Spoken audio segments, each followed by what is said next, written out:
사도행전 22장 1절부터 21절까지 한 절씩 교독합니다.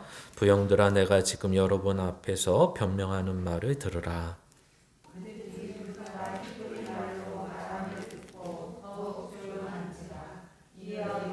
나는 유대인으로 길르기아 다소에서 났고 이 성에서 자라 가말리엘의 문화에서 우리 조상들의 율법의 엄한 교훈을 받았고 오늘 너희 모든 사람처럼 하나님께 대하여 열심히 있는 자라.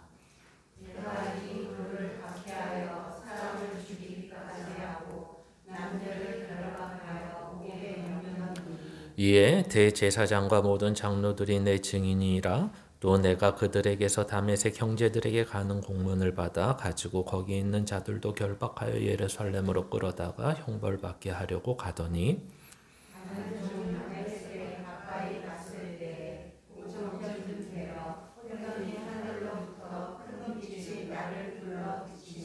내가 땅에 엎드려져 들으니 소리 있어 이르되 사울아 사울아 내가 왜 나를 박해하느냐 하시거늘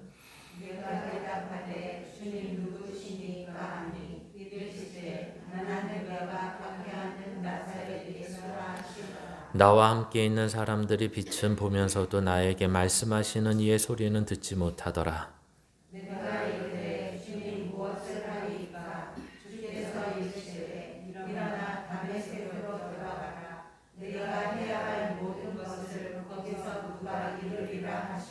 나는 그 빛의 광채로 말미암아 볼 수 없게 되었으므로 나와 함께 있는 사람들의 손에 끌려 다메섹에 들어갔노라.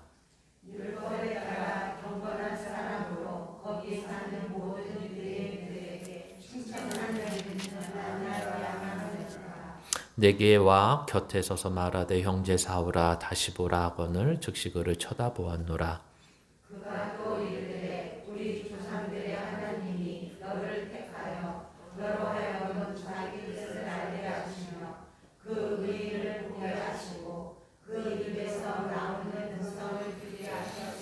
내가 그를 위하여 모든 사람 앞에서 내가 보고 들은 것의 증인이 되리라.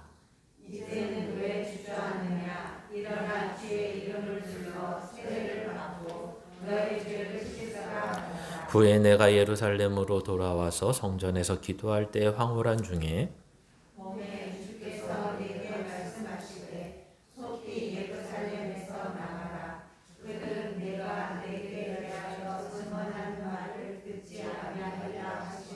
내가 말하기를 주님 내가 주를 믿는 사람들을 가두고 또 각 회당에서 때리고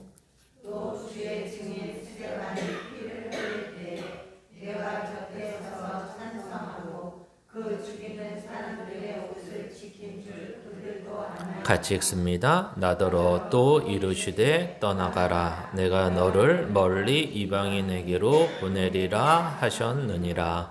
아멘. 예, 오늘 말씀의 제목은 변화된 사람의 고백입니다. 오늘은 우리가 찬송가도 종료주일에 맞춰서 찬송을 했지만 이제 예수님이 호산나 다윗의 자손이라는 사람들의 환호를 받으며 들어갔지만 또 이제 금요일이 되면 그 중간중간에 이제 그 환호는 없어지고 죽이라는 것밖에 남지 않는 그런 모습들을 보게 됩니다.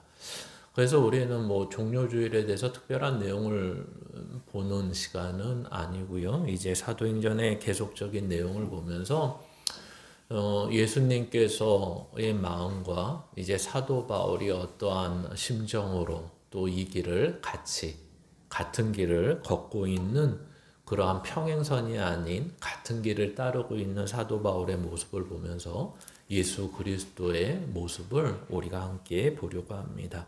그래서 오늘 말씀을 좀 생각하실 때 과연 나의 주인이 누군가라는 것을 좀 생각해 보시면 좋을 것 같습니다. 예수를 믿는다는 것은 믿음을 하나님께서 우리에게 주신 다음에는 그 다음에 우리의 책임이라는 게 있는데 그 책임이라는 것은 바로 한마디로 여러 가지로 표현할 수 있지만 이제 주인이 누구인가입니다. 즉 다시 말하면 내가 무엇을 하고 싶은가라는 것을 먼저 생각하는 것이 아니라 하나님은 예수님은 성령께서는 나에게 어떤 것을 요구하고 계시고 어떤 결정을 원하고 계시는가입니다. 그러니까 이러한 사소한 것까지 말하는 것은 아닙니다. 내가 뭘 먹고 싶다. 내가 먹고 싶은 거 말고 주님이 먹고 싶은 게 무엇인가 고민하라는 그런 얘기가 아니라 내 인생 속에서 내 삶의 인생의 길, 내 삶의 중요한 결정의 길 속에서 판단 속에서 분별 속에서 내가 과연 선택하고 결정하는 것들 가운데 누구의 말씀을, 누구의 생각을 따르고 있느냐. 혹시 그것이 분명하지 않을 때는 혹시 말씀을 찾아보거나 또 들은 말씀을 기억하여 그것을 결정하고 있느냐. 특별히 예수님과 관계된 것들, 일상 가운데서 예수님과 관계되지 않은 삶의 내용은 없습니다. 그러나 우리가 하나하나 좀 생각하고 고민하고 결정할 때 어떤 결정들이 세상에서 것이 아니라 또 내가 생각하는 것, 내가 경험한 것을 바탕으로 하는 것이 아니라 하나님께서 우리에게 주신 은혜와 사랑과 말씀을 통해서 결정해야 될 때, 금마저도 그래야 되나? 라는 것을 모르신다면 이제 잘하셔야 되는 것이고 또 어느 정도 잘하셔서 내가 어떤 결정과 선택을 할 때 과연 하나님의 뜻이 무엇인가 라는 것을 알고 거기에 순종하는 자로 살아가는 것입니다. 오늘 말씀이 이제 사도 바울이 이제 예루살렘에서부터 로마에까지 이르는 데 있어서 이제 변론이라고 할까요? 또는 자기가 사람들 앞에서 하는 이런 변호되는 말을 이제 공간적으로나 또는 대상에 따라서 이제 5번에 나눠서 이제 이야기를 하는 것입니다. 그 오늘 첫 번째가 바로 이스라엘 유대인들, 믿지 않는 유대인들 군중들 앞에서 오늘 이제 첫 변호를 하는 것이고요. 또 다음에는 계속해서 이제 이스라엘 사람들 사내들인 공회라는 그 이스라엘 사람들의 최대 의회 앞에서 이제 변호하는 것이고요. 세 번째와 네 번째는 그 여기를 예루살렘 쪽을 맡고 있는 총독들 앞에서 그리고 마지막은 유대인의 왕인 아그리파 2세 앞에서 이제 변호하는 내용으로 이제 이 사도행전 마지막을 향해 가고 있습니다. 그러니까 우리가 성경을 볼 때 사도행전의 특별히 이 마지막 5편의 변호는 복음적인 내용이 실제는 그렇게 많지 않습니다. 그러니까 복음적인 내용이 많지 않다는 것은 예수 그리스도가 누구이며 예수를 어떻게 믿어야 되며 예수를 믿어서 어떠한 삶을 살아야 되냐 이런 것들을 논하지 않습니다. 왜 그러냐면 이 책의 특성상 그렇습니다. 이 누가라는 저자가 이제 누가복음과 사도행전을 기록을 했는데 아시다시피 누가복음 그러니까 대상은 똑같잖아요. 대상을 첫 번째 편지, 두 번째 편지처럼 보내면서 첫 번째 편지에서는 예수 그리스도가 누구인가, 두 번째 편지에서는 예수 그리스도를 믿는 사람들은 어떠한 모습인가 이것을 나눠서 썼기 때문에 그 특성이 다른 것이지 이 사도행전이 예수를 이렇게 제쳐놓고 사도 바울을 드러내기 위해서 쓴 것은 아니다. 이렇게 이해를 하셔야 됩니다. 이미 복음의 내용은 누가복음과 사도행전 전편의 앞부분에 이미 많은 내용들을 실었고 그 다음에 뒷부분에는 이제 사도 바울이 그 복음을 가지고 어떠한 성품과 어떠한 인생과 어떠한 목표를 가지고 사는가 그리고 그것이 우리에게 어떤 도전을 주는가를 설명하는 것들입니다. 그래서 이제 우리가 앞에서 봤다시피 이 내용은 예루살렘에 들어가면서 시작이 됐고 예루살렘에 들어가면서 야고보 사도와 이제 장로들의 권유로 인해서 이 사도 바울이 율법을 업신여기거나 율법이 폐하여져서 쓸데없다라는 오해를 풀기 위해서 그 결례라는 나실인들을 통하여 그 비용도 다 되며 성전 안에서 그 결례를 행하는 일들까지 열심히 했습니다. 그러나 그것을 무색하게 이제 에베소서부터 에베소에서부터 온 이 사도 바울을 제거하고 증오하는 유대인들이 찾아와서 이제 요즘식으로 말하면 선전선동을 해서 이제 이 사도 바울을 로마법에 의해서 죽이려고 하는 순간이 온 것입니다. 그래서 이 앞에서 봤다시피 그러한 큰 소요가 일어났고 그것으로 인해 이제 예루살렘에 정착되어 있던 로마의 군인 천부장을 토대로 해서 그 소요가 일어났는 줄 알고 그 자리에 갔다가 이제 사도 바울의 정확한 범법이 무엇인지 알고 싶어서 이제 천부장이 구해내고 그 구출해낸 가운데 바로 이 앞에 본문의 앞에는 천부장이 이제 신문 아닌 신문을 시작했다는 내용으로 이제 21장은 마치는 것입니다. 근데 21장에 마치는 내용을 우리가 안 읽어서 그렇지 이제 사도 바울은 그 시대의 로마 시대의 문화 속에서 뭐라 그러나요? 좀 배운 사람? 마치 우리가 옛날 7, 80년대 영어를 쓰면 마치 교양 있고 배운 사람처럼 느끼듯이 이 시대 때 이제 로마 문화가 있었지만 헬레니즘이라는 사상과 언어가 퍼져 있었고 그런 헬라 말, 그러니까 그리스 말을 쓰는 사람들이 굉장히 이제 배운 사람이며 뭐 있는 사람처럼 느껴졌던 때였습니다. 그래서 천부장 앞에서 아주 유창하게 헬라어를 쓰게 되는 거죠. 그래서 천부장이 그러한 헬라어를 쓰는 사도 바울에 대해서 놀라게 됩니다. 그러면서 그 놀람과 동시에 이제 천부장이 이 이스라엘 사람들 앞에서 변호할 수 있는 시간을 주었다라는 거죠. 그래서 우리가 읽진 않았지만 한번 성경으로 가서 보시겠습니까?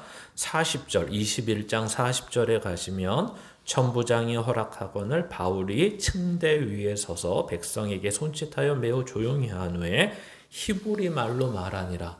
그러니까 금방 설명드렸다시피 천부장하고는 소통을 헬라어로 하다가 이제 막상 변호할 수 있는 시간과 공간을 얻고 그러한 시간을 얻은 이제 사도 바울이 이스라엘 사람들 앞에서는 히브리 말로 했다.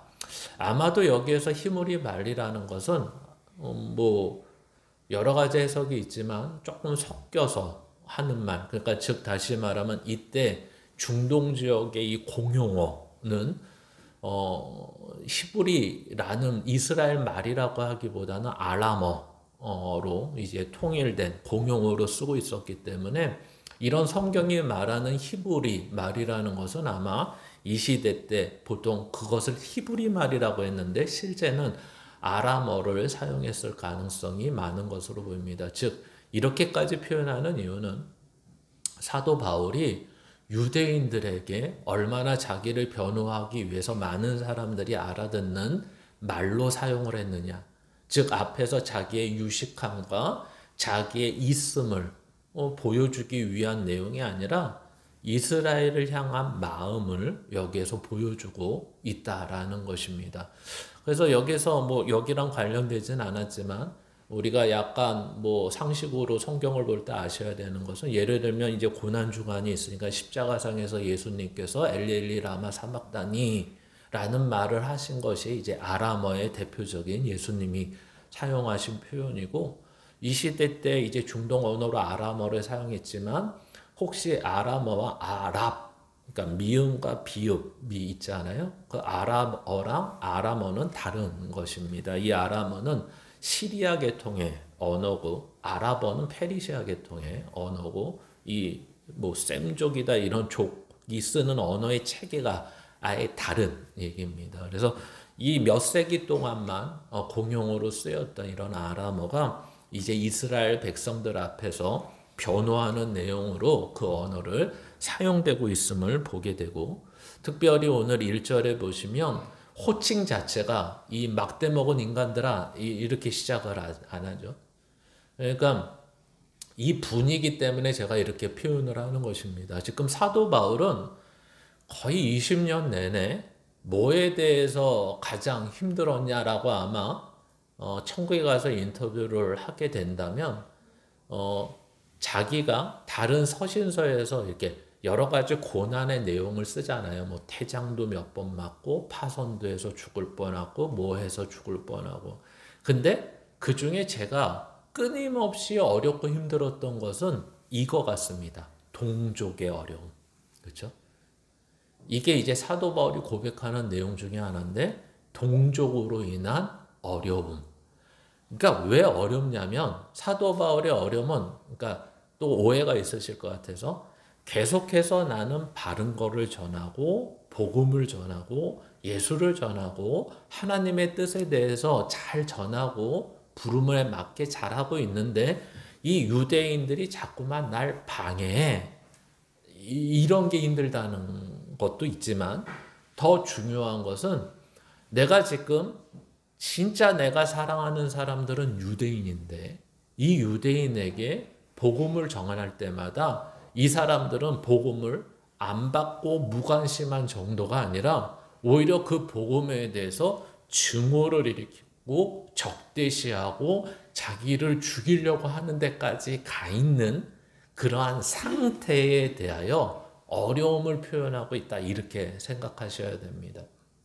마치 우리들이 현실에서 현 상태에서 이런 것과 같죠. 이제 믿지 않는 내 사랑하는 어떤 대상이 있어요. 그게 뭐 부모가 될 수도 있고 형제가 될 수도 있고 자녀가 될 수도 있고 누가 될 수도 있는데 오히려 세상에서 밥 먹을 때, 뭐 외식을 할 때, 친구들과 있을 때, 사회생활을 할 때 오히려 예수에 대해서 얘기하면 뭐 그 사람들은 제가 또 저러는구나 하고 지나쳤던 것들을 내가 사랑하는 사람한테 굳이 교회 가자, 예수님은 이런 사람이야 그러면 오히려 굉장히 반대하며 적대시하는 경우. 다시 내 앞에서 그런 얘기하지 마.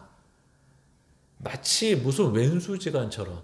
그렇죠? 오히려 내가 생각하고 고민하고 사랑해서 얘기를 하는데 그게 아니라 상대방은 이상하게 돈 얘기하고 무슨 관계 얘기하고 먹을 거 얘기하고 잔소리할 때는 지나가던 소리를 꼭 예수를 얘기하고 교회를 얘기하면 진저리 치고 마치 무슨 큰 잘못을 이야기한 것처럼 대응하는 경우들이 있습니다. 그때마다 느끼시는 게 뭘 것 같습니까? 아, 내 사랑하는 사람이 적어도 이 복음의 내용을 듣기만 해도 좋겠다. 이런 생각을 하시지 않겠습니까? 오늘 사도 바울의 마음이 딱 그것입니다. 아, 나를 증오하고 죽이기까지 하고 지금 바로 요 앞에 얘기가 천부장만 아니었으면 자기가 죽을 수밖에 없는 상태 속에서 굳이 거기에서 구출해주고 이제 구출을 받아 나는 이제 로마인입니다 라고 풀려나면 끝날 일을 굳이 가가지고 한 번 더 변호할 수 있는 시간을 허락해달라고 천부장한테 요청을 하고 천부장은 그 요청을 들어서 이제 그 앞에 서게 한 것입니다. 그 서게 했을 때 아까도 말씀드린 것처럼 사도 바울이 쌍욕으로 시작을 하는 게 아니죠. 야 이것들아 내 말 좀 들어봐. 이렇게 시작한 게 아니라 부형들아. 이 부형들아라는 말을 뭐 있는 원어 그대로 풀면 사람들아, 형제들아, 그리고 아버지들아. 그러니까 우리처럼 얘기하면 이렇게 보는 거죠. 신사숙녀 여러분 또는 어르신분들 제 말 좀 들어주세요. 이렇게 시작을 하는 겁니다.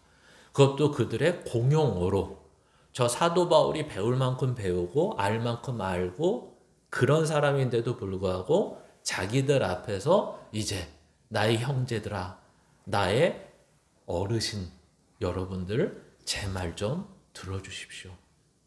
이렇게 아주 겸손하게 시작을 하는 것입니다.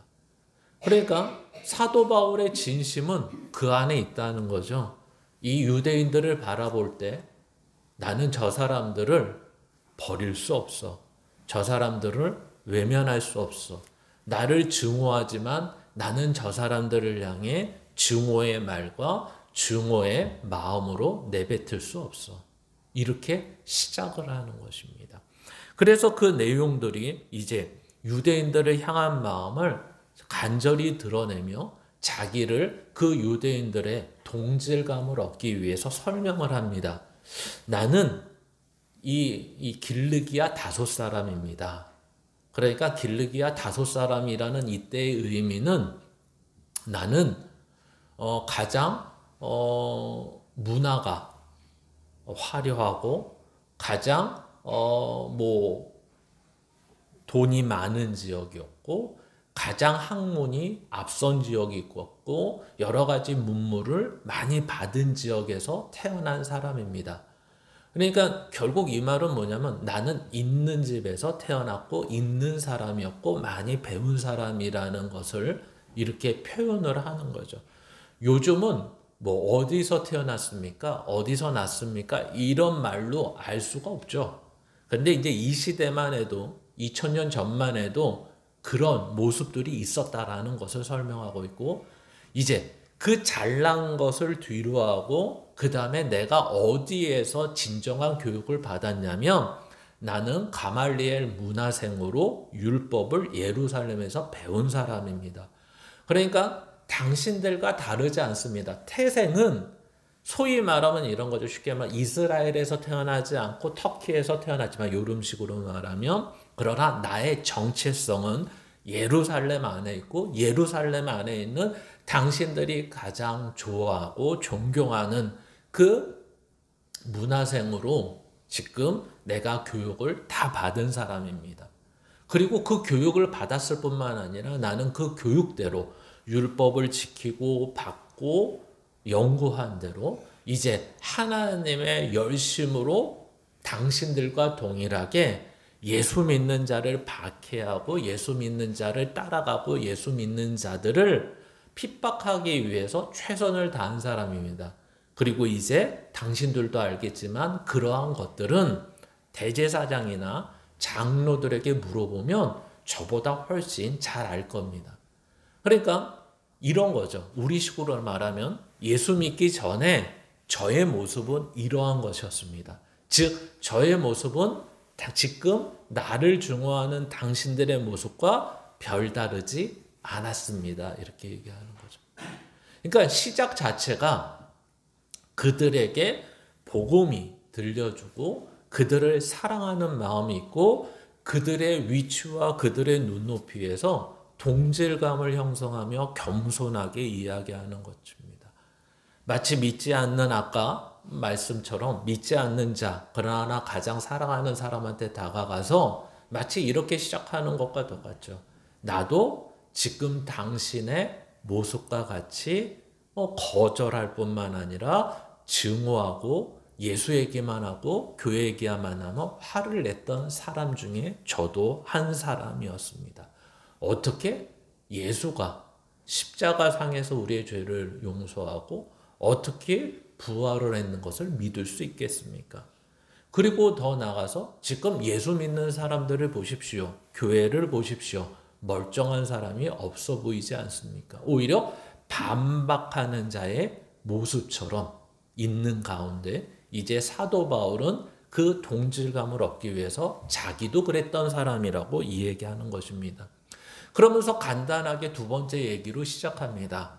그런 내가 이제 그 박해와 핍박과 그들을 붙잡기 위한 열심을 가지고 나갔는데 다메섹 도상에서 예수 그리스도가 나를 만나 주셨습니다. 근데 분명히 그날은 아주 화창한 날이 오고 햇볕이 가장 강한 시간대였습니다. 그런데도 불구하고 그 햇빛보다 강한 빛이 우리 가운데 보여졌습니다. 근데 그 빛은 나랑 함께 가던 사람들도 다 봤던 것을 인정합니다. 그러나 특이했던 것은 뭐였냐면 음성이 나한테 들렸다는 것입니다. 다른 사람들은 나중에 물어보니까 못 들었다고 합니다. 그 얘기를 하고 있는 것입니다. 그래서 이 빛과 음성의 얘기를 쭉 하면서 빛은 보았지만 음성은 나만 들었다. 그리고 눈이 가리워졌다. 그리고 그 가려진 채로 나는 하나님께서 인도하신 대로 갈 수밖에 없었다. 이 얘기를 하는 거죠. 이런 얘기가 무엇입니까? 사도 바울을 향한 하나님의 일방적인 모습을 설명하는 것입니다. 그러니까 예수를 믿는다는 것은 사도 바울식으로만 얘기하면 이러지 않으면 이 사도 바울은 예수를 믿지 못해. 이런 거죠. 왜? 믿음이라는 것은 일방적인 것이고 믿음이라는 것은 주어진 것이고 그 일방적인 것과 주어졌다라는 것을 합쳐서 은혜라고 말하기 때문에 그렇습니다. 그러니까 사도 바울이 앞얘기랑 연결을 하면 이렇게 되는 거죠. 나도 당신들과 같은 사람이었습니다. 그런데 내가 변하게 된 것은 바로 어떤 특별한 게 아니었습니다. 여기서 특별한 게 아니었다는 것은 내가 율법의 내용을 더 깊이 파보았다거나 또는 그리스도가 누구인지 깊이 따라다녀 봤다거나 또는 거기에 대해서 복음을 듣고 이해했다거나 그래서 지금 예수를 믿는 게 아니라 나도 당신들과 똑같은 증오하고 핍박하고 박해하는 자였지만 그리고 율법이 전부인 줄 알았던 사람이지만 예수님께서 나에게 일방적으로 다가오셔서 나를 꺾어버리셨습니다. 이 얘기를 하는 거예요. 그러니까 사도 바울의 믿음이라는 것은 굉장히 독특하죠. 왜 독특하냐면 하나님께서 여기 있는 저를 비롯해 특히 저 같은 사람은 이런 독특한 경험을 해서 예수를 믿지 않습니다. 그냥 모태신앙이었고 몇 대째 예수를 믿다가 어떤 절차를 통해서 목사가 된 사람일 뿐입니다. 그러나 사도 바울은 얼마나 거기에 대해서 나는 그렇게 평이한 사람이 아니고 절대 예수 믿을 사람이 아닌데 오직 예수님께서 일방적으로 나에게 오셔서 나를 꺾어버리셨습니다. 이 유대인들에게 지금 하는 말이에요. 너희들 예수님 증오하지. 그 예수님을 전하는 나도 증오하고 죽이고 싶지. 그리고 율법을 무시하고 선민 사상을 무시하고 그 열심을 무시하는 나에 대한 이야기 듣고 싶지 않지. 나도 그랬어. 근데 예수님이 나에게 갑자기 등장하시고 만나주셨어. 이 얘기를 하고 있는 것입니다. 그러니까 하나님이 이렇게 하셨어. 이 얘기를 하는 거라고요. 그런 다음에 어떤 일이 벌어지죠? 그리고 나를 구원하셨을 뿐만 아니라 이제 마지막 절에 보시면 이런 부르심의 이유가 이방인을 구원하기 위하며. 이게 이제 다음 주에 가면 여기서 이제 다다음 주에 가면 여기서 이제 뒤집어지는 얘기가 됩니다. 그러니까 앞에서 분명히 겸손한 모습으로 시작을 했고 중간의 내용도 나의 이런 변화는 오직 예수 그리스도께서 은혜와 전적인 하나님의 의지였어. 근데 마지막에 가서 근데 이 구원을 나를 시켜주시고 부르신 이유가 이방인을 위한 것이었어. 왜 이방인을 위한 것에 유대인들은 뒤집어질까요? 자기네들만 선민이기 때문에 그렇습니다. 이방인들은 하나님으로부터 버림받은 자들이고 자기네가 선민이며 자기네가 구원받을 자가 아니라 받은 자죠. 구원받은 자는 자기들밖에 없다라고 생각했는데 이제 내가 하나님의 부르심을 받아 이방인까지 구원하는 데까지 이르게 됐다. 이 설명에서 이제 문제가 생기게 되는 것입니다. 근데 이 문제는 다다음 주에 보고요. 그래서 오늘 이 내용을 보시면서 사도 바울이 이야기한 내용을 반복되지만 다시 한번 정리를 하면 이렇게 되는 거죠. 나를 증오하고 박해했던 유대인들 앞에 서게 됐고 그 서게 됐을 때 겸손과 온유한 마음으로 서게 됩니다. 그리고 서게 돼서 그들을 향하여 나도 당신들과 같은 사람이었고 그러나 하나님의 은혜로 예수 그리스도께서 나를 찾아와 주셔서 이 믿음의 길을 가게 되었다. 이게 오늘의 내용인 것입니다. 그러면서 오늘 우리가 보셔야 되는 게 바로 이런 거죠. 첫 번째는 아까 이미 설명한 대로 이런 것입니다. 과연 바울의 마음은 어떤 것이었냐라는 것입니다. 우리가 앞에서 이미 언급한 것처럼 이 바울의 이야기를 보면서 누구의 모습도 같이 떠올리셔야 되냐면 예수 그리스도의 모습입니다. 예수 그리스도의 모습을 떠올리시면서 어떤 생각과 겹쳐지십니까? 이제 사도 바울은 그들을 불쌍히 여기고 적대시하지 않으며 겸손하고 온유하게 다가갑니다. 그러나 동일한 내용이 또 하나 뭐 있죠? 유대인들은 거기에 대해서 인식하지 못하고 인지하지 못하고 동조하지 못하고 공감하지 못한다라는 것입니다. 그러니까 예수 그리스도께서 오늘 우리를 향해서 오셨을 때 마치 동일한 모습으로 오시는 것입니다. 성경이 말하는 것처럼 우리의 죄값을 치르고 우리는 이때까지 하나님 앞에서 죄인으로 살아간, 하나님을 찾지도 않고 구원자를 찾지만 그 죄에 대해서 구원함을 찾지도 않고 부르지 않는 우리들을 향해서 오셨을 때 우리들의 모습이 오늘 이 유대인들의 모습과 동일했던 모습을 기억할 수 있을 것입니다. 그런데 우리가 예전에도 찾아봤듯이 예수님께서는 왜 이렇게 오셨냐라고 했을 때 두 가지 이유밖에 없으셨습니다. 첫 번째는 그것이 하나님의 뜻이었고, 두 번째는 그것이 예수님의 눈에도 불쌍히 보였기 때문에 그렇다는 것입니다. 그러니까 사도 바울의 눈에도 이 두 가지가 동일하게 겹쳐져 있는 거죠. 하나님의 뜻은 뒤에서 보겠지만 먼저는 이 불쌍한 마음입니다. 우리가 사도행전을 볼 때 앞에서 이제 말씀을 전하고 있을 때 그 3층 다락방 거기에 앉아 있다가 떨어져 죽은 유도고라는 청년을 살린 이유가 뭐라고 말씀드렸죠? 불쌍히 여기셨기 때문이었다라고 말씀을 드렸습니다. 마치 우리들을 구원하신 이유는 하나님의 뜻도 중요하지만 그 내면 가운데 예수님의 눈 가운데는 이 사람들이 죽을 수밖에 없는 인생이 되는 것입니다. 지옥에 갈 수밖에 없는 인생이 되는 것입니다. 그러니까 앞에서부터 설명드린 것처럼 우리가 사랑하는 사람이 아무리 나를 예수 그리스도를 전할 때 나에 대한 말을 막고 힘들어하고 어려워하더라도 우리는 꿋꿋이 기회를 얻어 전해야 되는 이유는 오직 사랑 때문입니다. 우리는 분명히 이야기할 수 있어야 될 것입니다. 너가 듣고 싶지 않은 건 알지만 그 듣지 않았을 때 너는 지옥에 갈 수밖에 없다. 마치 이렇게 얘기하면 또 저주하는 내용이 된다고? 상대방은 그럴 것입니다.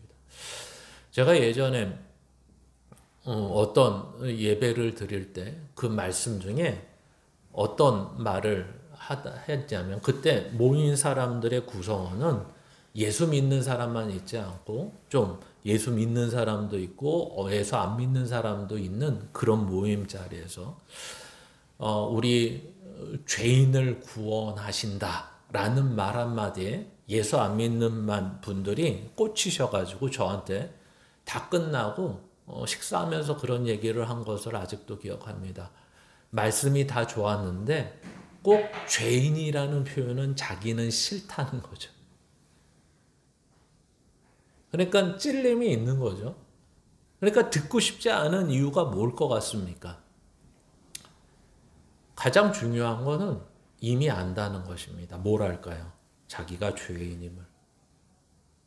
내가 지금 예수를 믿지 않고 교회를 다니지 않고 예수 믿는 자를 싫어하는 것 자체가 이미 죄인이라는 걸 알고 있고 그 죄인임을 꼬집으면 오히려 죄송합니다. 제가 죄인이었습니다. 그런 게 아니라 요즘 사람들처럼 더 뻔뻔하게 나오는 거죠.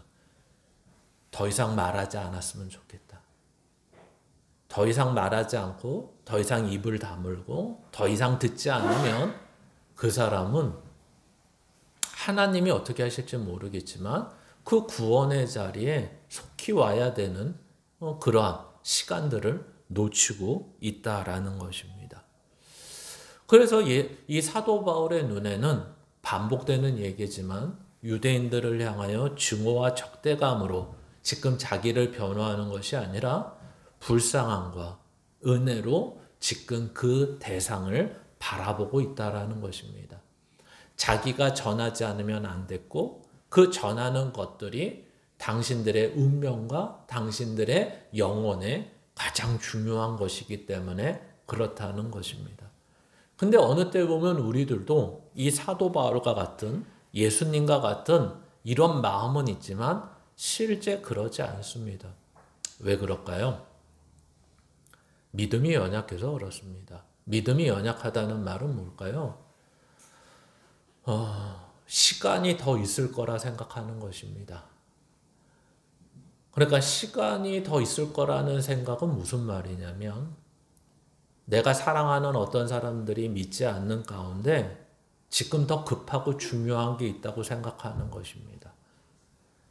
어느 때는 공부가, 어느 때는 돈이, 어느 때는 뭐 취업이, 어느 때는 뭐 집 사는 것이, 어느 때는 대출금 갚는 것이, 어느 때는 뭐가다.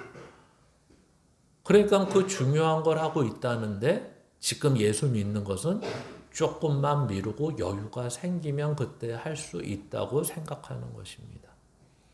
그러면 그거는 중요한 게 아닙니다. 이미 내 속에서도 내 속에 있는 한 부분이 아직도 그래, 돈이 중요하고 좋은 대학 가는 게 중요하고 좋은 데 취업하는 게 중요하고 대출금 갚는 게 중요하고 뭐가 중요하고 예수 지금부터 믿어봤자 이런 소리가 내 생각 속에서 나오고 있다면 아직 나도 예수 그리스도로 인하여 사는 것은 아니라고 보셔야 됩니다. 그러니까 그 아니라는 게 잘못됐지만 그 잘못된 걸 아시면 회개하고 돌이켜야 되는데 우리들은 회개하고 돌이키는 것이 아니라 그 하나님의 사랑이라는 말 때문에 하나님이 봐주시겠지라고 생각을 합니다. 그리고 이 죄라는 것이 얼마나 우리를 뚫고 들어와서 우리를 유혹하고 미혹하냐면 야, 너 돈 좀 있어서 교회 다니는 게 더 낫지 않아? 너 좋은 대학 가고 교회 다니면 더 좋지 않을까? 너 사회생활 잘하면서 교회 다니면 좋지 않을까? 너 사람들에게 보일 만한 어떤 것들이 준비가 됐을 때 다니면 더 교회 사람들도 하나님도 보시기에 더 좋지 않을까? 이렇게 우리를 꾀일 때 우리는 거기에 넘어간다는 거죠. 그래, 없이 다니는 것보다 못 돼서 다니는 것보다 안 돼서 다니는 것보다 그래, 돼서 잘해서 무엇인가 보일 게 있어서 명함이 제대로 돼서 내 삶이 제대로 돼서 다니는 게 낫지 않을까. 항상 말씀드리면 이 얘기는 무슨 얘기냐면 내 이가 곪고 있는데 아파 죽겠는데 그래, 조금만 나아지면 병원 가자. 이 얘기랑 똑같은 얘기입니다. 항상 말씀드리지만 예전에 설이나 뭐 이렇게 명절이 되면 이렇게 목욕을 제대로 못했을 때 꼭 창피해서 한번 씻고 목욕탕 가시는 분들이 있죠. 한번 씻고 목욕탕을 때 많은 게 창피할까 봐. 병원을 가시는데 좀 나아지면 가겠다. 목욕탕을 가는데 때가 많은 게 창피하니까 한번 씻고 가겠다. 이러는 것과 똑같은 것입니다. 그러니까 우리들은 아직도 예수 그리스도를 믿는 우리들도 그렇고 안 믿는 사람들도 그렇고 아직도 우리가 서두에 시작된 것처럼 주인은 아직 우리가 되어 있지 않다라는 것이 분명하게 드러나는 것입니다. 그런데 오늘 사도 바울의 모습을 보십시오. 동족으로부터 증오와 죽음 앞에 놓여져 있는데 자기의 죽음도 개의치 않고 지금 이 자리에 다시 나가 있습니다. 그 이유는 사도 바울의 마음이 바로 예수 그리스도의 마음과 동일하기 때문에 그렇습니다. 저 사람도 불쌍한 사람이고 저 사람도 하나님께서 예수 그리스도를 통해 나를 일방적으로 만나 주신 것처럼 내 입으로 내 생각으로 내가 말하는 말로써 만나 주시는 것은 아니지만 나는 이것을 위해 부름받은 사람인데 내 마음이 불쌍한 마음이 있어서 찾아가고 그 말씀을 전하고 있는 그때에 그들에게도 예수님이 만나 주시기를 바라는 마음으로 가는 것입니다. 한번 같이 읽어보시겠습니다. 디모데전서 1장 12절부터 14절 같이 읽습니다. 나를 능하게 하신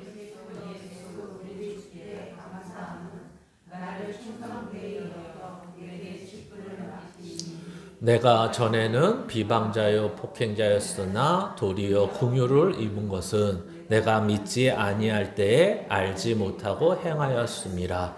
우리 주의 은혜가 그리스도 예수 안에 있는 믿음과 사랑과 함께 넘치도록 풍성하였도다. 아멘. 앞에서 다시 보시면 자기를 뭐라고 표현하냐면 나는 따뜻한 사람이었고 열심히인 사람이었고 율법에 대해서 능통한 사람이었습니다. 이렇게 표현하지 않고 내가 전에는 비방자요 폭행자였습니다.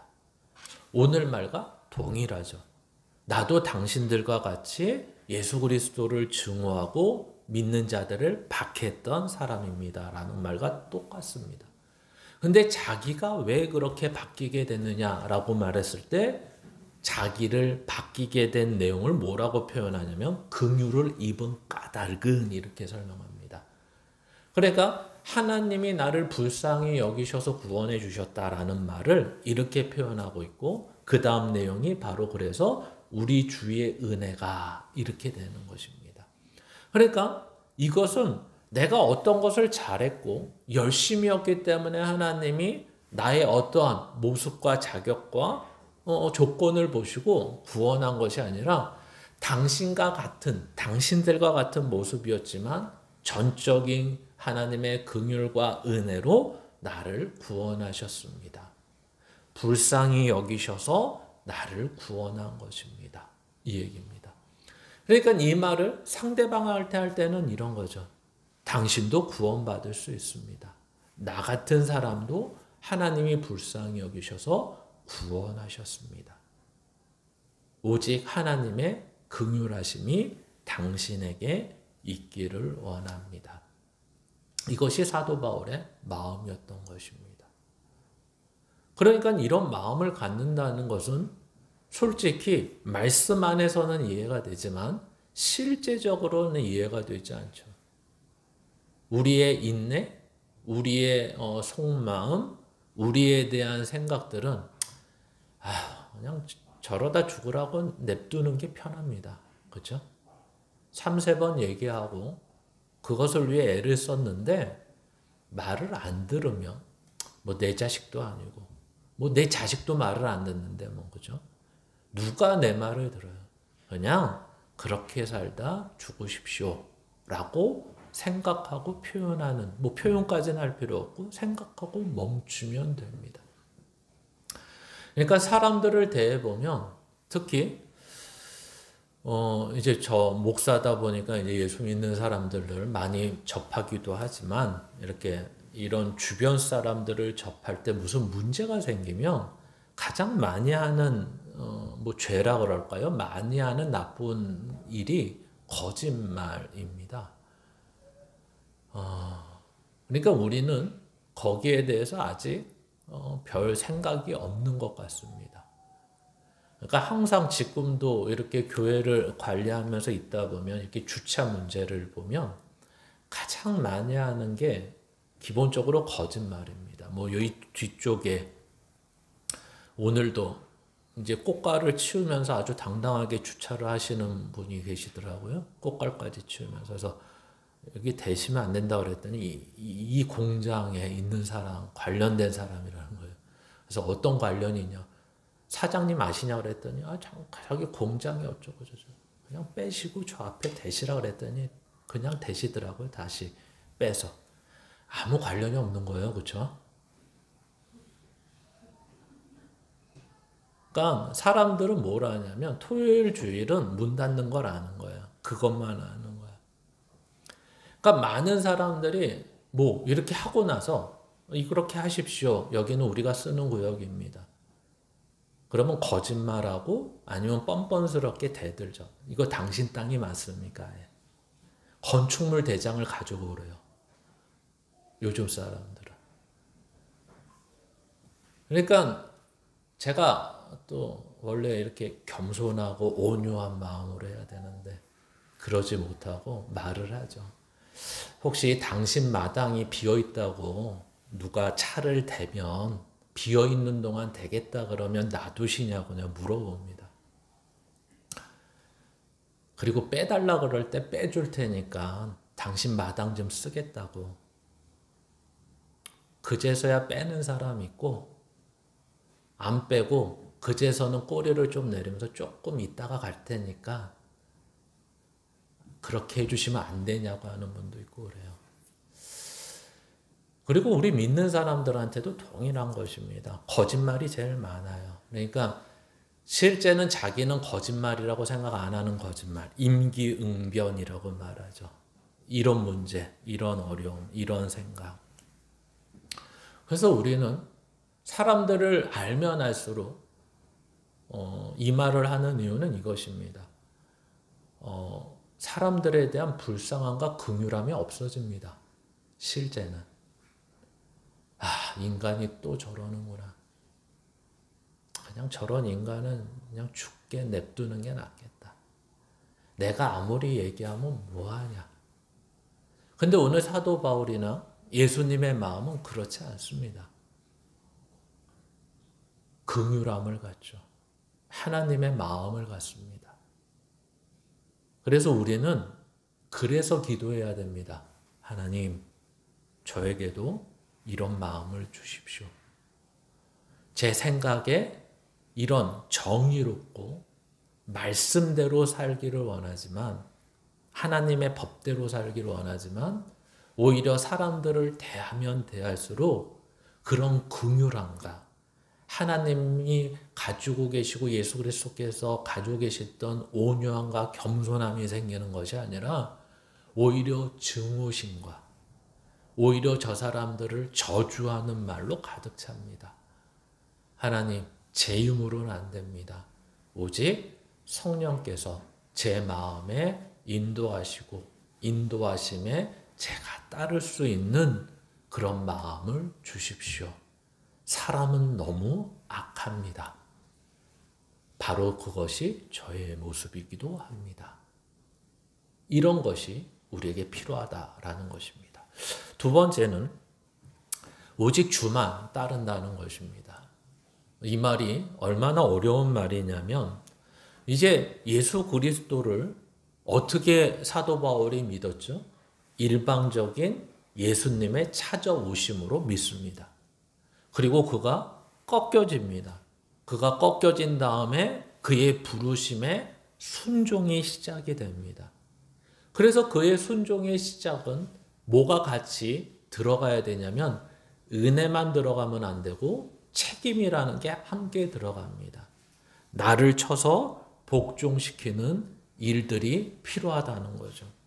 근데 우리들은 이러한 일들을 할 때, 나를 쳐서 복종시키고 믿음으로 산다고 할 때 그 믿음에 이제 변화된 모습들이 생깁니다. 그 변화된 모습들은 이런 것들이죠. 기도를 한다거나, 특히 유대인들에게는 금식을 한다거나 구제를 한다는 건 상당히 중요한 일이었습니다. 우리에게도 마찬가지죠. 우리가 이제 예수 그리스도를 믿어서 사도행전식으로 얘기하면 가치관이 바뀌고 이제 내 것을 내 것이라고 주장하지 않고 나누며 함께하며 베풀며 섬기는 삶이 바뀌는 삶이며 변화된 삶임을 우리는 앞에서 오순절 성령 강림을 통해 보았습니다. 이제 우리는 그러한 것들이 착한 일이구나로 시작하는 게 아니라 이제 이러한 것들이 하나님의 뜻이구나로 시작하는 것입니다. 이게 뭔 차이가 있느냐? 차이가 아주 큽니다. 이쪽 앞에 거는 세상의 가치며 이쪽 앞에 거는 나를 위한 것입니다. 즉 다시 말하면 누구를 돕고 누구를 칭찬하고 누구를 구제하고 누구에게 베풀고 누구에게 섬기고 누구한테 착함으로 다가가는 모든 것들은 세상에서도 다 하라고 하는 것들입니다. 못해서 그렇지. 근데 예수를 믿는다는 것은 이 행위가 바뀌는 것이 아니라 생각이 바뀌고 가치가 바뀌는 것입니다. 이때 이렇게 한 것, 착한 일을 한 것은 내 판단에 이게 좋은 일이니까, 내 판단에 사람들이 이것을 칭찬하니까 이렇게 하는 것이고, 이제 예수를 믿고 시작되는 착한 일은 하나님의 뜻이기 때문에 하는 것입니다. 그러니까 우리가 도둑질하지 마라, 살인하지 말라가 우리의 삶에서는 학교를 다녔다면 자연스럽게 이게 사회법이고 이게 헌법의 내용이고 하기 때문에 지켰다면 이제 도둑질하지 않고 살인하지 않는 이유는 우리들에게 이게 하나님의 뜻이기 때문에 그렇습니다. 그러니까 여러분의 삶에 이게 더 큰지 이 하나님의 뜻이 더 큰지 이게 중심이 있는지를 바라보셔야 됩니다. 평가해 보셔야 됩니다. 만약에 이것이 아직도 세상의 법으로만 나에게 있다면 어떤 일이 벌어지냐면 싸움이라는 게 없습니다. 싸움이 없다는 게 뭐냐면 이러한 착한 일을 해도 되고 안 해도 되고 그러면서 자기한테 위로를 주죠. 어떤 위로를? 그래도 나는 죄 안 짓고 살려고 노력을 했어. 이런 위로를 주고 이쪽에서 똑같은 일을 할 때는 우리가 하나님의 뜻이기 때문에 순종해야 되는 자기를 쳐서 복종시켜야 되는 내용이 됩니다. 이쪽에서는 평행선을 걷습니다. 나라는 존재와 이런 행동이. 그러나 이쪽에서는 평행선을 걷지 않고 주종의 관계를 맺고 있다는 것입니다. 해도 되고 안 해도 되고가 아니라 이거는 해야 되는 일입니다. 이게 주의 뜻이면 나는 여기에 순종해야 됩니다. 이게 내 뜻일 때는 해도 되고 안 해도 되는데 이게 주의 뜻일 때는 꼭 해야 되는 것으로 나가야 된다는 거죠. 우리는 마태복음 6장을 보시면 어떤 내용이 있냐면 산상수훈의 내용 중에 이제 구제와 금식과 기도에 대해서 나옵니다. 그러니까 예수님께서는 너희가 말씀을 잘 지키는데 그 말씀을 지키는 이유가 심지어 이거는 세상의 법도 아니고 하나님의 법인데도 불구하고 이쪽에서 지킨다는 거예요. 그래서 하나님의 법을 이쪽에서 지키는 사람을 뭐라고 표현을 하죠? 성경은 예수님께서 외식하는 자라고 표현을 합니다. 너희가 금식할 때에 나 금식해 죽겠어. 그래서 꾀죄죄하게 있고 눈이 퀭하게 있고 이 금식하는 티를 다 내고 앉아있는 거예요. 구제할 때는 나 누굴 돕고 있어 티를 다 내고 있죠. 기도할 때는 은밀한 중에 보시는 주님 앞에 하지 않고 세상 앞에 하는 모습을 보이게 돼요. 이게 하나님의 법을 따르는 내용인데도 불구하고 이렇게 살면 안 된다라고 말을 하고 있다는 것입니다. 그래서 주의 뜻을 따른다는 건 어떻게 하는 거냐? 마태복음 4장에 보시면 예수님께서 공생애를 시작하실 때 그 공생애를 시작하시면서 예수님께서 성령으로 말미암아 광야로 시험을 받으러 나가십니다. 그리고 시험을 받으러 나가셨을 때 세 가지 시험을 받죠. 돌이 떡에 되게 하라. 그리고 이 높은 데서 떨어져라. 나를 경배하라. 이런 시험을 받습니다. 근데 우리는 여기에서 아시는 분은 아시겠지만 반복되는 내용이 말씀으로 이겼다가 아니라 그 말씀을 따랐다가 주된 포인트가 되는 것입니다. 마치 이런 얘기예요. 사탄도 말씀을 인용합니다. 근데 그게 주의 뜻이 아니라는 거예요. 메시아라는 존재는 주님의 뜻을 따르는 자고 그 메시아라는 존재는 주님의 생각을 그대로 반영하는 자가 되어야 되는 게 메시아라는 거예요. 그래서 이렇게 얘기하는 거죠. 돌을 떡으로 만들 수 있지만 하나님께서는 하나님의 입에서 나오는 말씀으로 살기를 원하셔.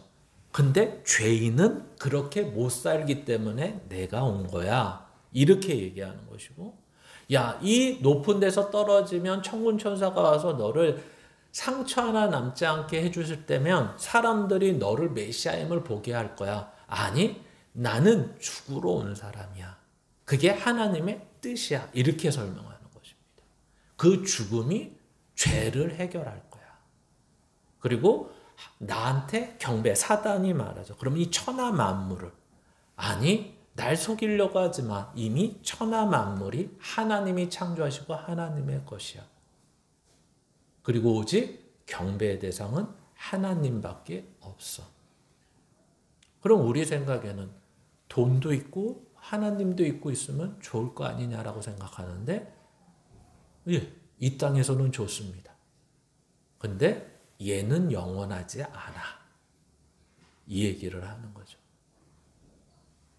그러면 우리 생각에는 이 땅이 더 중요하지 않습니까? 그래서 타협을 하는 것입니다. 근데 사도 바울은 아니, 이 땅이 얼마 남지 않았어. 이렇게 얘기하는 것입니다. 그러니까 이 말씀을 준비하면서 곰곰이 이렇게 생각하다 보니까 그런 거예요. 뭐 여기서 연세 드신 분들한테는 죄송하지만 제가 산 날보다 살 날이 많을까요?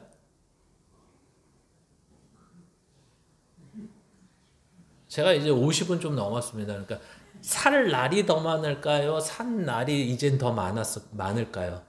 안 죽어봐서 모를까요? 이 말의 의미는 뭘까요? 인생은 다 죽습니다. 다 알죠? 누구나 다. 근데 이 날들을 어떻게 살 것인지를 이제는 이 앞에서는 혹시 세상을 위해 세상과 타협해서 살았다면 이제는 이 뒤는 소위 말해서 옛날에 유명한 책 제목 중에 하나가 하프타임이라는 게 있죠. 그 하프타임은 내 인생에서 생활할 수 있는 경제력이 있는 때까지 살고 그 다음으로 어떻게 살 것인가, 후반전은 어떻게 살 것인가 그 얘기지만 우리에게 하프타임은 이제 이런 것 같습니다. 영원이라는 것을 어떻게 준비할까? 누구는 앞으로 10년 남고 누구는 50년 남고 누구는 뭐 헤드니 같은 경우에는 한 80년 남았다고 치면 그렇죠? 다 시한부 인생을 사는 것입니다.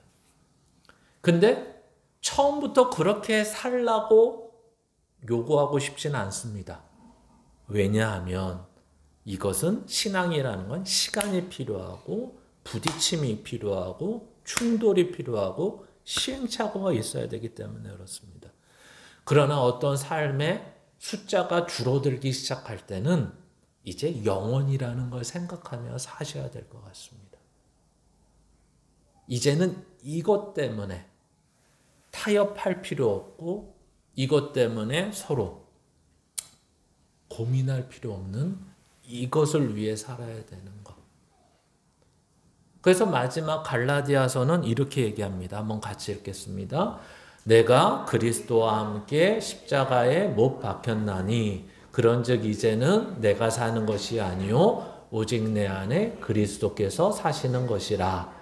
이제 내가 육체 가운데 사는 것은 나를 사랑하사 나를 위하여 자기 자신을 버리신 하나님의 아들을 믿는 믿음 안에서 사는 것이라.